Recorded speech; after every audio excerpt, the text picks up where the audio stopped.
দারুণ স্বাদের মুচমুচে এবং মুখরোচক ফুলকপির পাকোড়া সন্ধ্যায় চা কিংবা কফির সাথে অথবা ডাল ভাতের সঙ্গে একদম জমে যাবে।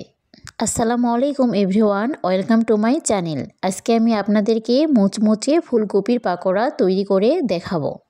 পাকোড়া তৈরির জন্য সর্বপ্রথম আমি একটা ছোট সাইজের ফুলকপি নিয়ে নিলাম। ফুলকপিটা ছোট ছোট পিস করে কেটে নিয়ে এইভাবে লবণ পানি দিয়ে কিছুক্ষণ ভিজিয়ে রাখবো, এতে ফুলকপির মধ্যে কোনো পোকা থাকলে বের হয়ে আসবে।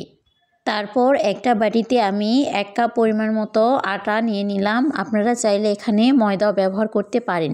তারপর এখানে আমি 3 টেবিল চামচ কর্নফ্লাওয়ার ব্যবহার করেছি। কর্নফ্লাওয়ারের পরিবর্তে আপনারা এখানে চাইলে চালের গুঁড়াও ব্যবহার করতে পারেন।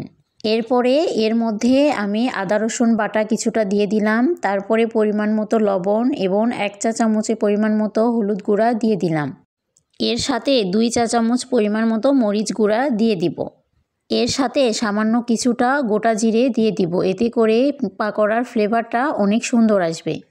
তারপরে সবগুলো মিশ্রণ ভালোভাবে হাত দিয়ে মাখিয়ে নিব। ভালোভাবে মাখিয়ে নেওয়া হয়ে গেলে তারপরে এর মধ্যে আমি অল্প অল্প করে পানি মিশিয়ে সুন্দর করে হাত দিয়ে মাখিয়ে নিব। পানি একবারে পরিমাণে বেশি দিতে যাবেন না, অল্প অল্প করে পানি নেবেন এবং হাত দিয়ে ভালো করে মাখিয়ে নেবেন। এটা একটু সময় নিয়ে ভালো করে মাখিয়ে নিতে হবে। মাখানো যদি ভালো না হয় তাহলে আপনার পাকোড়াটি একদম পারফেক্ট হবে না। হাত দিয়ে মাখানো হয়ে গেলে এখানে আমি একটা হ্যান্ড মিক্সার দিয়ে ভালো করে ফেটিয়ে মাখিয়ে নিব কিছুক্ষণ। আপনার ব্যাটারটি যত স্মুথ হবে আপনার পাকোড়াটি তত মুচমুচে হবে। এই জন্য ব্যাটারটি তৈরির সময় অবশ্যই খেয়াল রাখতে হবে যেন বেশিক্ষণ ধরে ব্যাটারটি ফেটিয়ে নেওয়া হয়। ব্যাটারটি ঘনত্ব ঠিক এইরকম হবে, বেশি পাতলাও না আবার বেশি ঘনও না। তারপরে চুলায় একটি পাতিল বসিয়ে সেখানে আমি কিছুটা পানি দিয়ে দিব। তারপর পানির মধ্যে 1 চা চামচ পরিমাণ আমি হলুদ দিয়ে দিলাম। এর মধ্যে কেটে রাখা ফুলকপিগুলো আমি দিয়ে দিব। এই ফুলকপিগুলো আমি কিছুক্ষণ ভাপ দিয়ে নেব, যতক্ষণ না পানির একটা বলক চলে আসবে।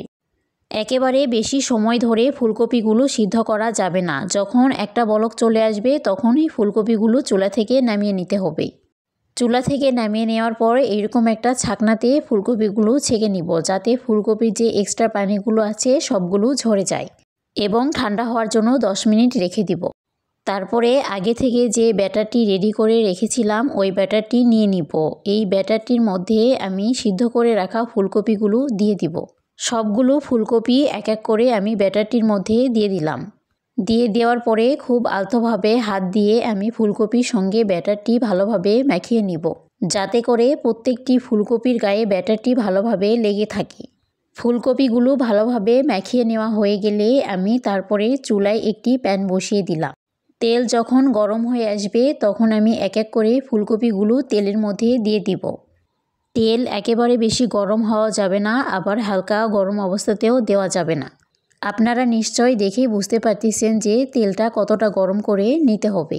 এই পর্যায়ে চুলার হিটটা মিডিয়াম হিটে রাখতে হবে।